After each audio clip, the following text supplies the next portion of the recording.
No sleep, no sleep. Nije nas bilo dugo, ali se zato vraćamo sa vašim omiljenim serijalom, a riječ je kao što vidite o igrama za slabije računare.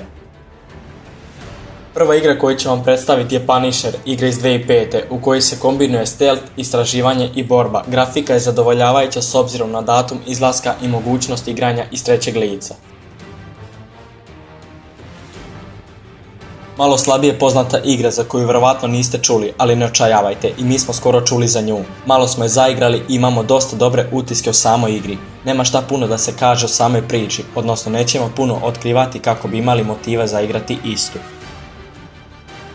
Ako volite priču vezanu za Černobil i svega što se izdešavalo nakon nuklearne katastrofe, vjerujemo da ovo prava igra za vas. Unutar same priče, odnosno Černobila, srećete razna čudovišta koja su mutirala zbog pomenute katastrofe. Ukoliko ste ljubitelji avanturističkih igara, predlažemo vam Tomb Raider Legend, akcijsko-avanturističku video igru 7. po redu u franšizi Tomb Raider koja je izašla 2006. odnosno za 10. godišnjicu ovog serijala, a samo pomisao da ćete zaigrati Lara Croft olakšava vam izbor. I za kraj jedna strategija, reč je o poznatoj igri Stronghold, predlažemo da zaigrate treći deo jer je daleko ispred druga dva dela. Verujemo da je većina vas čula za ovu igru, tako da nećemo više dužiti.